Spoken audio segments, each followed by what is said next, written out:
Hi, I'm Imogen Lamport. And I'm Jill Chivers, and we are from 16 Style Types. And in this video, we thought we'd talk a little bit about how you work with and successfully interact with people who are really different to you. Either your type code is the complete opposite, such as INTP versus ESFJ, or people who are just different to you on one or two of the letters of your type code, because there are some sort of secrets and strategies that can make this a little bit easier. This can be a source of a lot of aggravation and frustration and confusion for people. And I know myself that I don't think I could have a relationship with anybody if I didn't know this stuff. And even knowing it sometimes isn't enough. That knowledge alone does not equip you. Knowledge is the first and important step, but it is insufficient in and of itself, that there is a skill set that can flow on from that. So we thought that could be useful for you to talk about maybe the 4 elements of psychological type, or at least a couple of them, and ways that we have found, because Imogen and I are different on 3 of the 4 letters of type code, and we've had some interesting experiences that have informed us and how we can do that. Plus we're in relationship with a whole stack of other people who are different to ourselves, and this could be helpful and also just an interesting topic as well. Yes. So, when we're thinking about like what's different, and this is where even someone and this is where I think that the whole, like an INTP is it's one letter different from an INTJ, but we're actually very different. Yes. So it's not about individual letters sometimes. No. But say with intuition, what's very interesting about intuition is we have a preference for big picture. You know, we see this big picture, and then we gradually work down to details. In a, kind of in this, but it's the vision. It's the big vision that tends to come first. Certainly for introverted intuition, because that's what I'm experiencing in my life. The 2 other extroverted intuitives, ENTP, ENFP, have a slightly different version of what it is, but definitely that big picture starting up there, if you like. Yeah. Versus someone with a preference for sensing, which I have. We start with the detail. I'll never forget getting some feedback when I worked for Deloitte, my boss, who I'm sure had a preference for intuition, saying to me that I was derivative, and he wasn't talking about the financial instrument. What he was talking about was that I take existing and known things and I start from there and I build from there, and it was a criticism. It was something that I was not doing correct. I wasn't strategic enough. And at that time I didn't know type, and if I had I think it would have saved me a lot of angst and anguish, and possibly would have given me, I guess, a little bit of riposte in that situation to talk about the benefit to the way that people with a preference for sensing operate, which is starting with the detail, and they will get to the big picture. Here's what I think is really interesting. My view and experience is that even people with sensing who get to the big picture, we never get to the big picture in a way that intuitives do. And I believe the reverse is true as well. That intuitives can work down to the detail, but they never get to the same granular level that S's do, which makes them beautiful complements. When you know about and respect that difference and you work with it, you find a middle ground that's large. It's a very large landscape where you meet in the middle, and together you can, make beautiful music. It's really a place of enormous complementariness. It's complementary. Yeah. And one thing I noticed as an intuitive, like I can get into detail, like I can keep drilling down when necessary, but much more on theoretical concepts.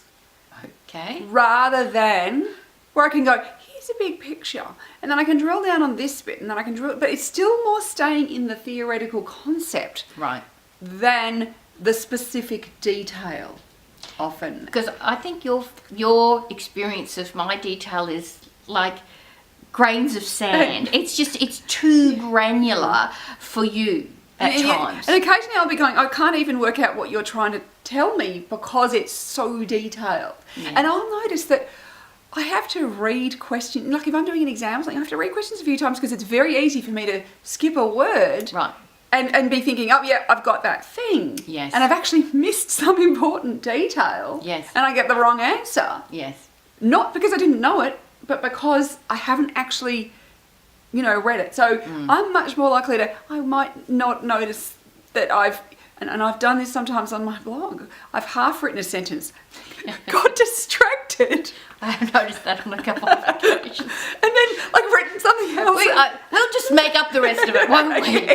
We'll just make it mean what we want it to make me. And so, and because I know, and also this because I know what I wanted to say, that I might not see, even when I reread something, I will not pick up sometimes that level of detail that you would pick up instantaneously. And I always can pick so particularly in ST, or like where it's that when they're reading through and they'll go, here's a spelling error, and there's another spelling error, there's a there. I go, okay, and I need those people in my life, because that's stuff that I just don't see. And even when I really try, like I will go through it and I think, I've got all the spelling errors and the red wriggly line's gone, and and still there will be things I miss.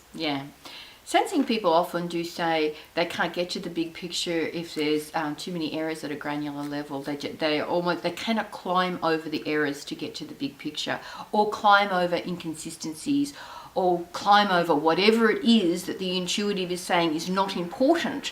And it may not be important. This is what's so fascinating. It may not be, and this is where communication is so important. To be able to talk about those kinds of things. Otherwise, the intuitives can miss the beauty that the S's bring, and the S's can get so stuck that they can never contribute to a big picture conversation, and then everybody loses out. And this is, I'm not going to say it's easy, because it can be difficult. It requires questioning and suspending assumptions and trusting the other person. But when you get there, it really is quite fabulous of what you can produce together, coming at it from such a different space. Yes. And I think it's also really worthwhile, also, depending which one you have a preference for, is to also communicate what you're after. Because this is something we've learned in our own project, where I might be doing something and I just want Jill to cast an eye on it in like 3 minutes. I just want, like, give me an idea that I'm on the right track. Because for me, because I build from the big picture, I'm not even worried about the detail until the big picture is correct. I'm not going to spend, because to me, I go, it's a waste of time getting into the spelling errors or the little stuff until I go, as a whole, this thing works. Which is very reasonable. But I need to, because this is where we've had conflict at times where I haven't communicated that, and I've learned that that's really important. Then I need to go, I just need you to look at it for 3 minutes. I just need to go, am I on the right track? And the important thing is the 3 minutes, because instructions like, can you look at this, gets translated into a deep,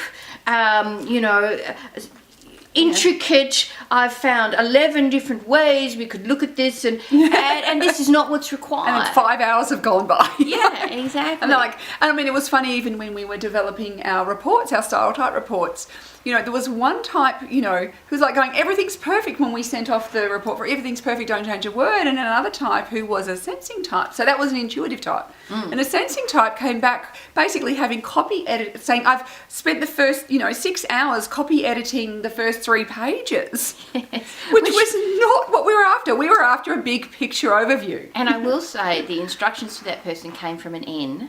And so they did, which is not to cast blame, but just to shed light on. This can happen with the best of intentions and with a great deal of love and respect. You can end up sort of stumbling around in the dark.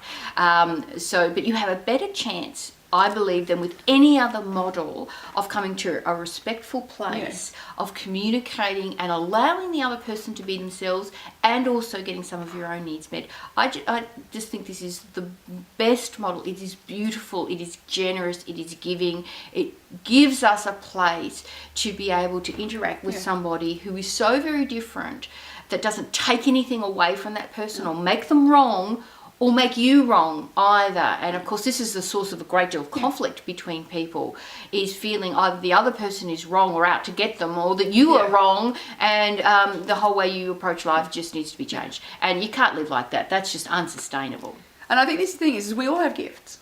Now, we need people who see the big picture. We need people who see the detail, because otherwise, things would get overlooked. And that's been fantastic in this project. That Jill's the one who's been like keeping us on track, because my big picture thinking, I'd be missing a whole load of stuff. But that one comment you said was, sometimes I think I'm blind because I'll pick up on things. And I mean, sometimes I'm blind too, but I'm blind in a different way. So, and that's the thing is, they're all gifts. There's no one perfect type. We all offer something different, and the world needs everybody. So we've talked in this video about SNN, and rather than make it incredibly long, we might talk about the other elements of type in another video, because working with other people can be fraught enough with difficulties, and when you have a wonderful tool like this, it can really help you to see the beauty in somebody else's approach and to navigate around some of the big rocks that can trip you up if you're not careful. That's right.